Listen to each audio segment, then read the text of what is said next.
This episode brought to you by Cafe Imports, Minneapolis-based importers of fine specialty green coffees. Independently owned and operated since 1993, Cafe Imports has been dedicated to decreasing its impact on the earth through renewable energy, carbon neutrality, and by supporting conservational efforts in places where quality coffee is grown and also where quality coffee is consumed. Where does your coffee come from? And sponsored by Uber Creative Agency, a boutique web design, development, and marketing agency based in Minneapolis, Minnesota, with clients across the U.S. We don't just provide services, we deliver value.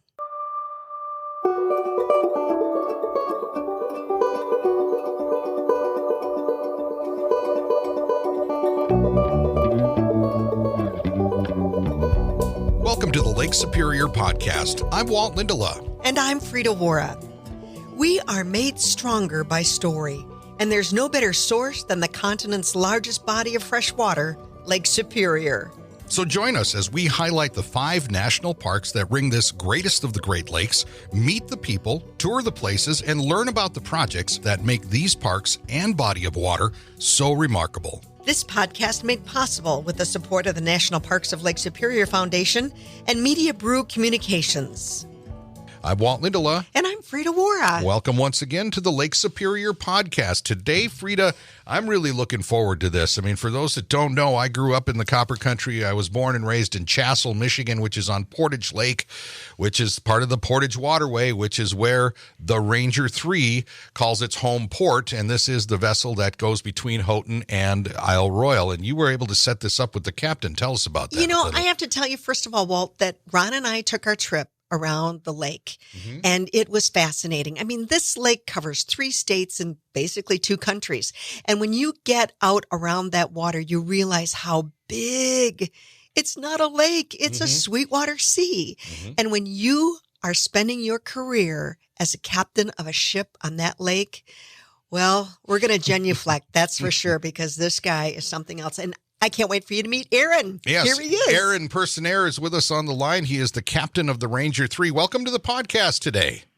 Hi, thanks so much for having me. Happy to have you here. You know, let's kind of get right into it. Give us a little bit about your background. How did it lead you to become the captain of the Ranger? Did you grow up on the Great Lakes? Tell us a little bit about your history. Sure. Yeah, boy, it's a long, convoluted story. Not a straight line by any means. Grew up always in the Great Lakes region. Kind of a son of Lake Michigan, I guess, growing up when I was younger, spent vacations growing up on the Great Lakes and so on and so forth.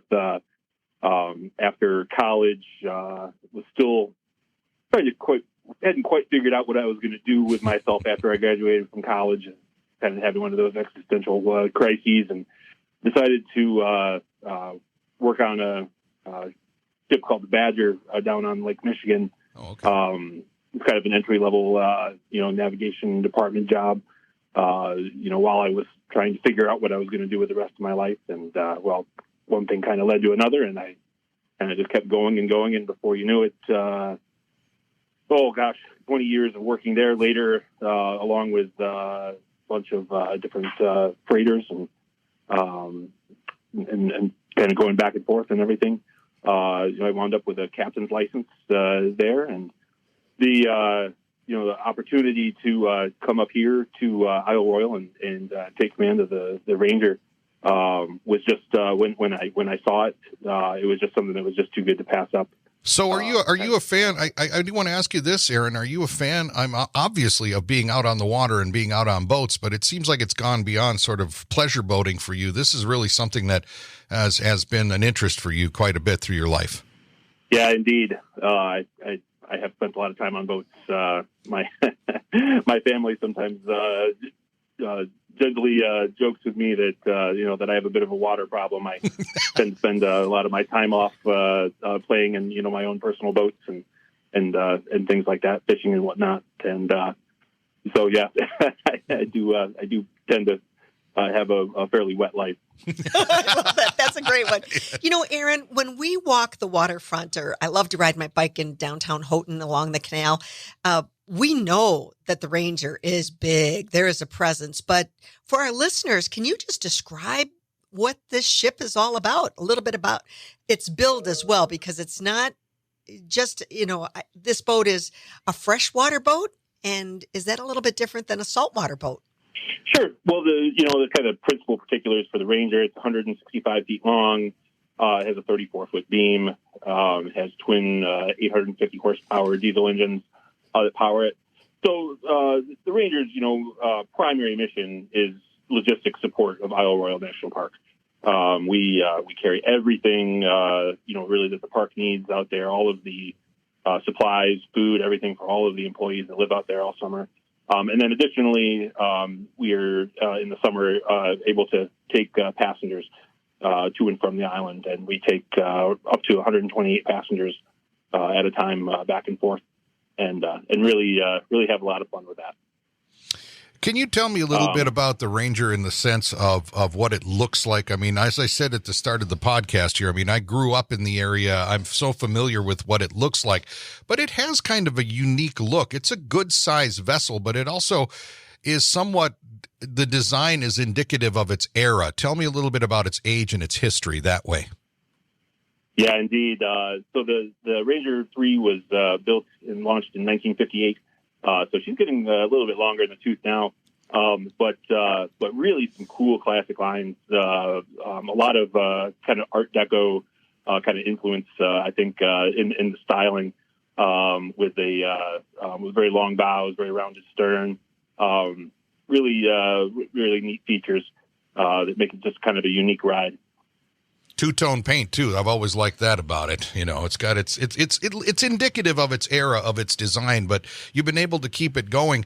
So what kind of I guess certification, what kind of things are you needing with this particular vessel? Because you captain it over you captain it over the big lake, over Lake Superior, and that can be a dangerous mistress to be on.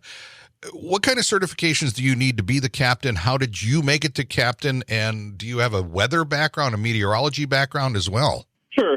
So myself and all of my crew are credentialed through the United States Coast Guard. They're kind of the governing body for licensure for maritime jobs in the U.S. And so we all have those credentials. My credential is for master of ships on the Great Lakes and inland waters, unlimited tonnage, although the Ranger 3 actually falls under a 1,600-ton class, so you can work on here with that particular license. And it takes quite a bit of time to work your way through that. There's a couple different avenues that you can take when you're starting out. People can kind of start from the bottom, much like I did after I went to college, for something completely unrelated to what I do now.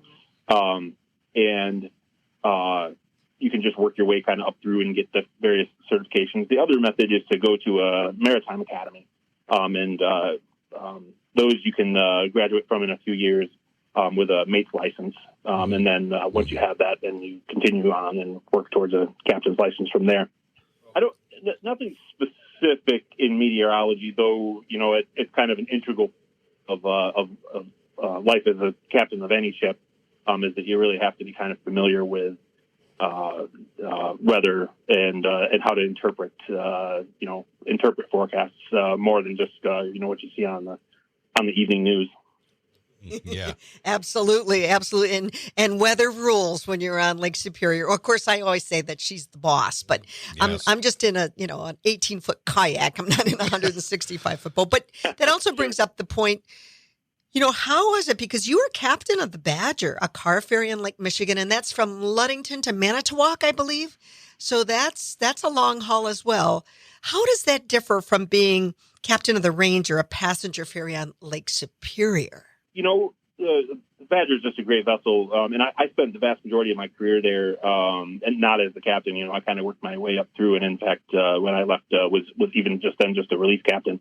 I spent most of my time as the chief officer on the ship.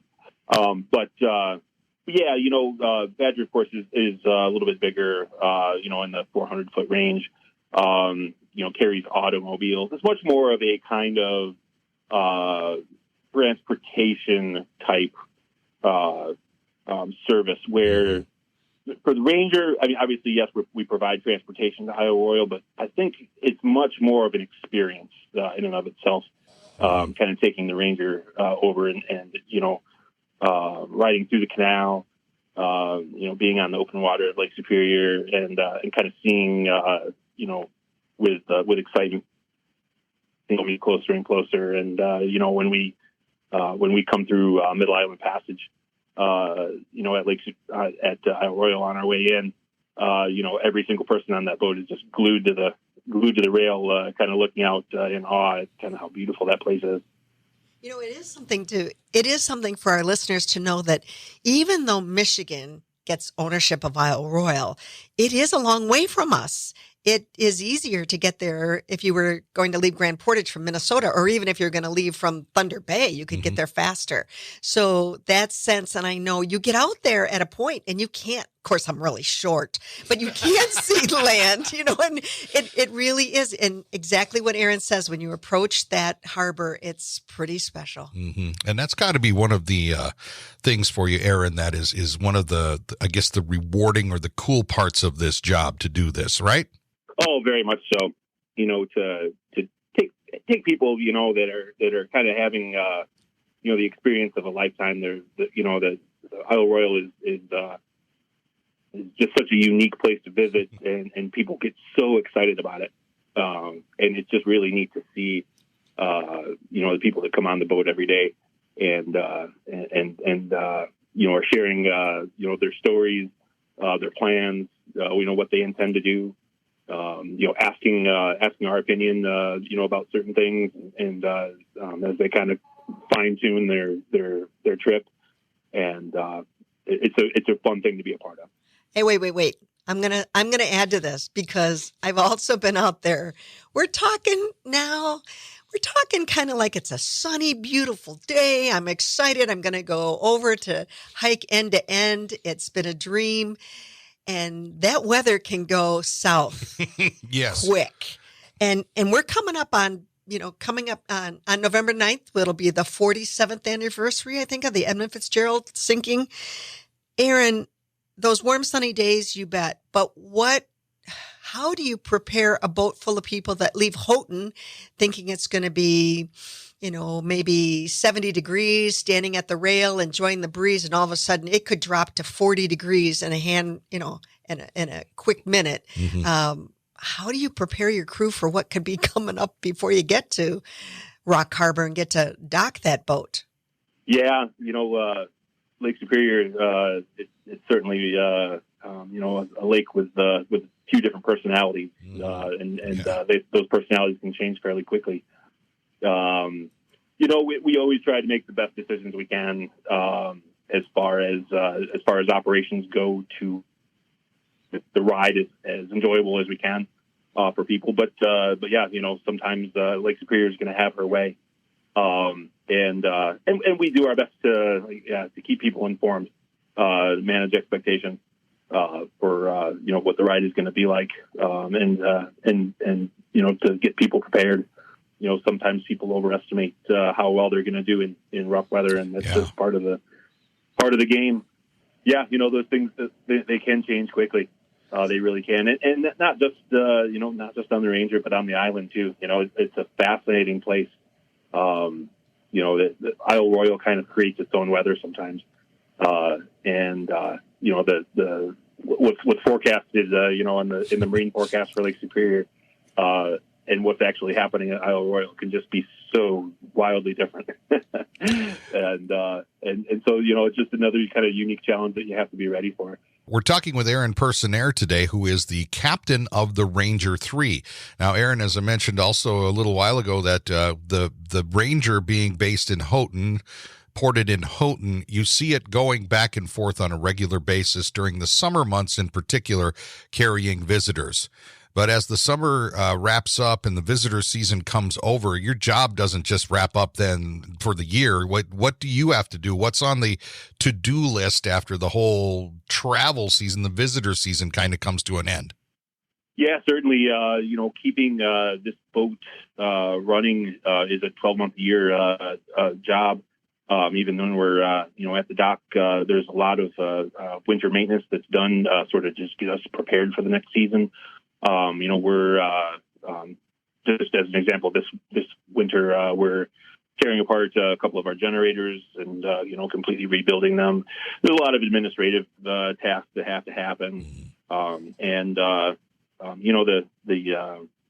Ranger is north of 60 years old now, and so a lot of maintenance through the year, and we have to take advantage of some of that downtime in the fall and winter and spring to get that done. So how do you winterize a vessel like the Ranger 3? How do you get it ready for that? I'm kind of thinking all the things we have to do when we winterize camp. Yeah. We got to get the water and the heating and, even all the mouse traps. Yep. How do you do that with the Ranger 3? Some of it's not that different, from your camp or your cottage. We do, winterize certain parts of the ship and, close them off. We don't get drain water out. We do heat a good portion of the ship as well. To do that, we put foam insulation in all the windows. We really have to cover everything that places where heat can escape. And it's a little bit of a project. A lot of things have to happen in our winter layup to get prepared for the winter. We've got rescue and survival crafts that have to come down off the top. All those kind of things get stowed for the winter. All the gear that we keep outside on the deck and everything in the summer, all has to come down and get stowed. As part of, we sit here at the Houghton headquarters for Isle Royale National Park. And, we kind of have to winterize everything, both the dock and the ship, to kind of get prepared. We do get a lot of snow here. And Aaron, that boat is not lifted out of the water, right? I mean, you're going to have freezing water very quickly up there in Houghton County, but the Ranger 3 doesn't get lifted, and set in a cradle on land, right? No, that's correct. So we'll just stay in the canal, and we'll just get iced in through the winter. Every 5 years, the Ranger has to go to a dry docking cycle in the fall, where we come out of the water at a shipyard and have various testing and maintenance done, things that have to happen when the ship is out of the water. And we'll actually be doing that next fall, in the fall of 2023. We're talking with Aaron Persenaire today, who is the captain of the Ranger 3, which goes between Houghton and Isle Royale National Park in Lake Superior. Aaron, simple couple of questions here, but probably might have some good stories. What do you like most about this job, and what do you like the least? Well, most certainly is the people. The people I work with, the people that we get to take, across all the time. I've worked on passenger ships. I've worked on cargo ships. I really kind of have a passion, I think, for the passenger industry, to be able to interact with people. We're catching people, when they're on vacation, and we're really some of the best times of their life, and it's just really neat to be able to be a one cog in that wheel and be a part of that. It's tough to think of something that I really like the least. But I'll tell you what comes to mind. In the wintertime, we, in addition to doing all the maintenance and everything on the ship, we try to help out the maintenance crews here at the Houghton headquarters with snow removal. And there's Walt, you've lived in the Copper Country, Yep. growing up, and there's usually a week or so in February where, boy, you just get dumped on. Yeah. We've had for a few years in a row. It seems like there's a week, 2 weeks where you happen to get that time where you're getting feet of snow at a time, and boy, by that point already we're really running out of places to put snow. Right. But helping everybody. It's a team effort, and everybody's working hard together. But I'll tell you what, all other things being equal, I think especially at that point, I could be, sitting on the beach somewhere, sunny and 75 instead of Right. that. But but I tell you what, if that's the worst part of your job, you're doing pretty good. Yeah. I like that. So do you have to keep the decks clear of snow? Do you have a snow blower up there on the deck? I never thought No, about that. actually, very often the wind pretty much does that for us. I gotcha. Yeah. Hey, Aaron, do you get seasick? Do you go feeding the fish ever? No, not really seasick in that respect. I've spent long enough on the water, I guess, that I'm just kind of used to that. But that said, when you get out in heavy weather, no one's really comfortable. Right. Everyone's a little bit getting knocked around and everything like that. And I don't know. When I was young and dumb and in my 20s, I maybe had that kind of fire in my soul that bigger the better. And but I think that I've become wiser in my old age. Yeah, I'll take. Not so much like that anymore right now, I'm sure. I'm sure there's days when he goes to leave Rock Harbor and he says, I wish I wouldn't have had that pepperoni pizza for lunch. Hey, I got a question for you, Aaron, about this. I mean, we'll talk a little bit about some of the things that maybe you've transported here in a little bit, either out and back, that have been some of the craziest or most memorable shipping things you've done. But question for you here, basic question. On a good day, and I know that this can fluctuate because of the weather, but on average, when you set out of Houghton to your landing at the port at Isle Royale, about how long can someone expect to be on the vessel? I think from the time we depart Houghton to the time we make our final destination in Rock Harbor after a stop at Maud Island is right around 6 hours, give or take just a little bit. Yeah, that is kind of a longer one. That's probably some good advice to give folks that maybe if they've never been, they should be ready for it. But even before we get into those kinds of tips, both Frida and I have been wondering, what has been maybe some of the most memorable loads you've carried out to the island, or maybe some, and also some that you've carried back. I'm sure over the years here, you've had some memorable shipments, people's things, whatever. What does Aaron Persenaire remember? Sure. Yeah, one of the really cool things we do here at the park and on the Ranger is that we're able to, in addition to taking passengers, we can take their boats, actually set their boats on our ship, on our cargo deck, and take them out to Isle Royale. And we do that operation fairly regularly all summer, where somebody can pull their boat trailer right up next to the ship, and we'll put their boat in our slings and straps and crane it up onto the deck and set it on a cradle. And then when we get to Isle Royale, we will set that boat right down on the water for them, and then vice versa. When they leave, and we'll set it right back in the trailer, and they're good to go. At the end of their vacation. So we've just taken some really cool boats, out there, and there's some really neat old wooden boats. Neat fishing boats, stuff like that. So I really get into that. I'm kind of a boat nerd. So those are probably, my favorite things. We've taken some really cool other things too. A couple of years ago, the generators, the big diesel generators at Maud Island, the power of the island, were being replaced. And we put those big generators on the deck. And took those out, and it was quite an operation to get those on and off, and but really neat. Just this past summer, the park bought a new boat lift, like a marine travel lift for the boat shop at Maud Island, and we that got delivered to the Ranger on a flatbed semi in pieces that we put up onto the deck and. Delivered out to Maud Island, where it was then constructed. So just, really, really kind of cool, various things that we're able to take out there and be a part of. As far as bringing a good story, and I'll preface this by saying it actually predates my time here, but the crew love to talk about it, that a few years ago, one of the seaplanes made a run out there and then had some mechanical issues and was unable to fly back. And so the solution that we came up with was that we brought the seaplane up, next to the ship and put it in our slings and lifted it with our crane and set it right on our deck and brought it back to Houghton. And so for one special day, the Ranger 3 became an aircraft carrier. I love it. I love it.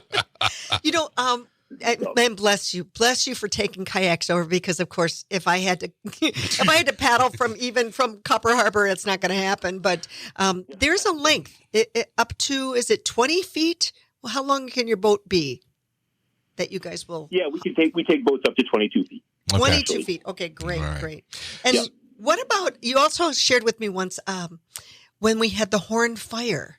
That was also scary because you had to carry over not only the firefighters, but their firefighting equipment. Boy, yeah, we it was the summer of 2021, last summer, when the Horn Fire kind of broke out on Isle Royale, and it was a scary time. It really started moving quickly, and we did transport some firefighters and just mountains of their gear.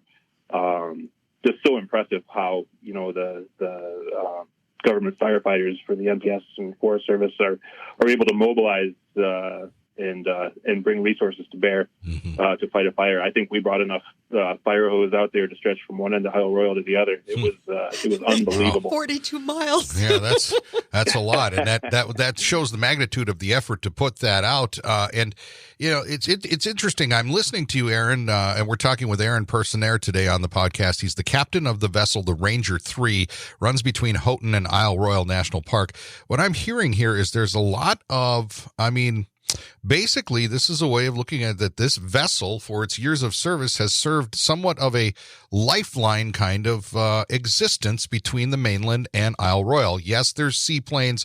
There can be other ways to get to it, but the Ranger 3 is really the big one. You haul the most stuff, you haul the most people. The seaplanes can only take so much. This is really interesting because I've known it's there, and many of us know the Great Lakes and know Lake Superior, know about this vessel. But how is it, since, as you said, it is north of 60 years old, how are you keeping this thing going? How do you keep it running like this? The maintenance must be pretty intense and very regimented, right? It is, and to the Park Service credit, they have taken good care of the ship, over its whole lifetime. Really put money into it when it needed it, and have done right by it. So she is in good condition for her age.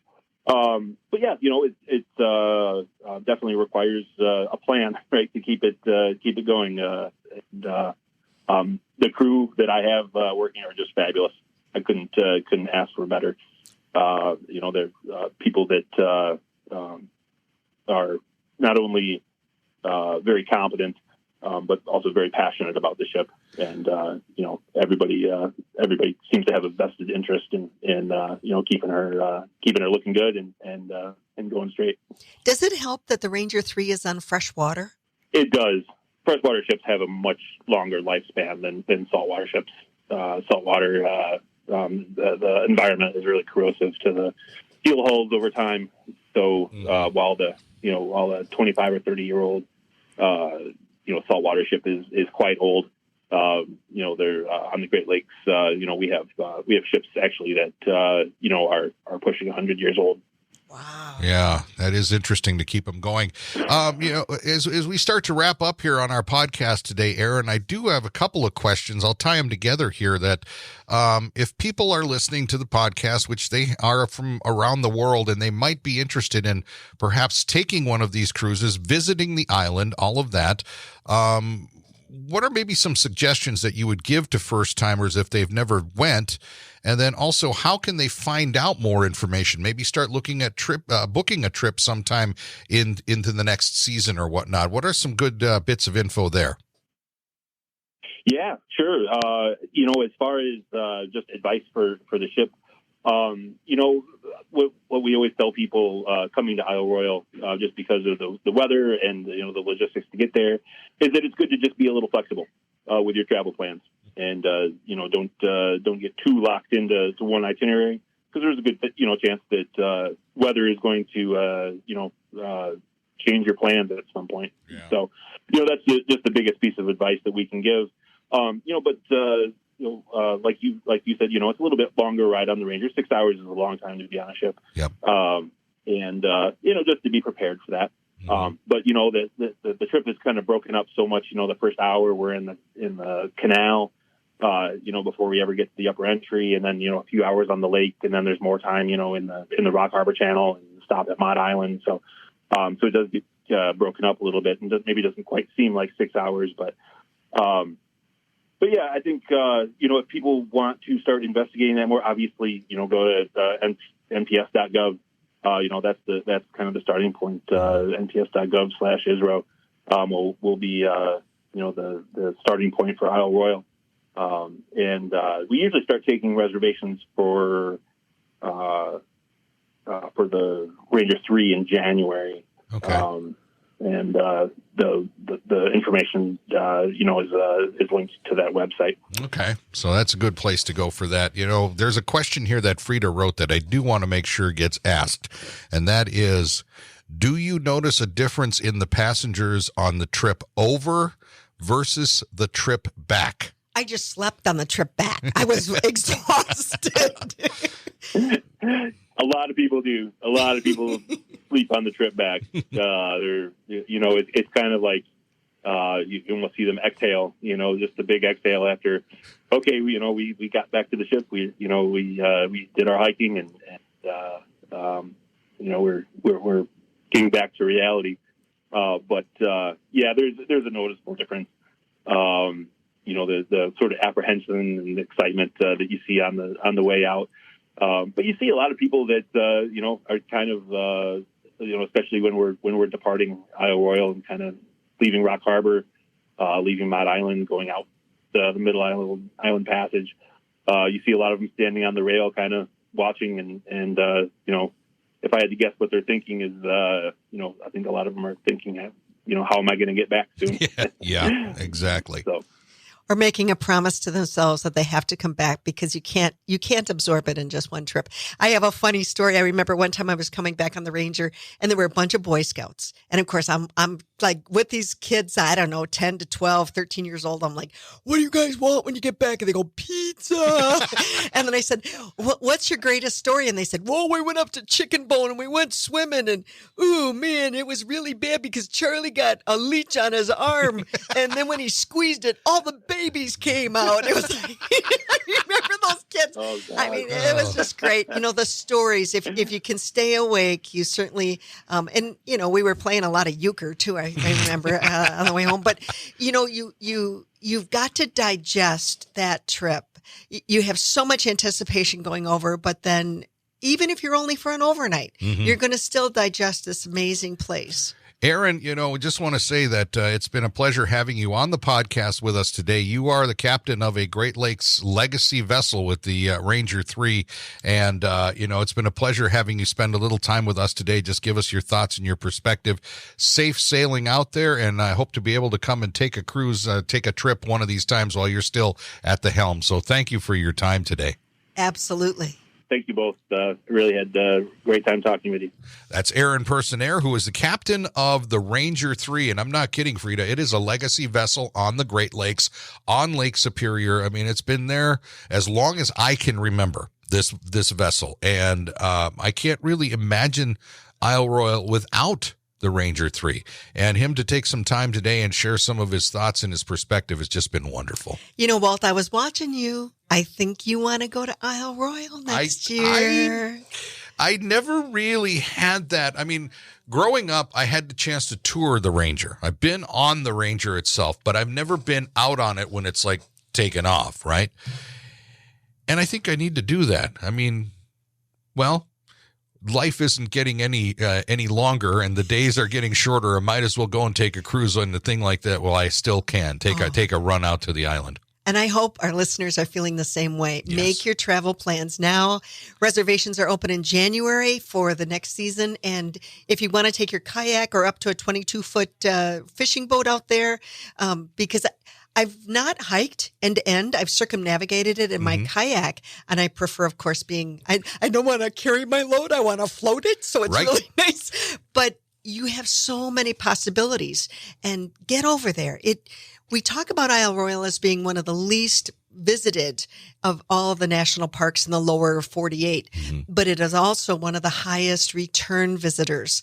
And that's really cool because there's a lot to see. We hope we've given you something to think about, something to check out. Look up Isle Royale National Park. Look up the Ranger 3 online. You can find out more information. And also look up the rest of our podcast as well, the Lake Superior podcast, through the National Parks of Lake Superior Foundation website. It's going to do it for us for this edition. We hope you will join us again for the Lake Superior podcast. I'm Walt Lindala. And I'm Frida Waara. Thanks for listening.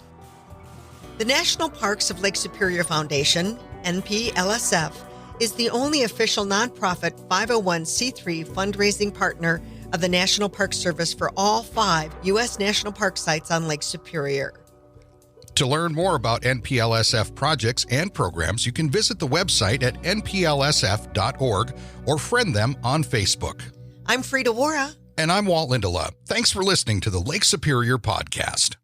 This podcast made possible with the support of the National Parks of Lake Superior Foundation and Media Brew Communications. This episode brought to you by Cafe Imports, Minneapolis-based importers of fine specialty green coffees, independently owned and operated since 1993. Cafe Imports has been dedicated to decreasing its impact on the earth through renewable energy, carbon neutrality, and by supporting conservational efforts in places where quality coffee is grown and also where quality coffee is consumed. Where does your coffee come from? And sponsored by Uber Creative Agency, a boutique web design, development, and marketing agency based in Minneapolis, Minnesota, with clients across the U.S. We don't just provide services, we deliver value.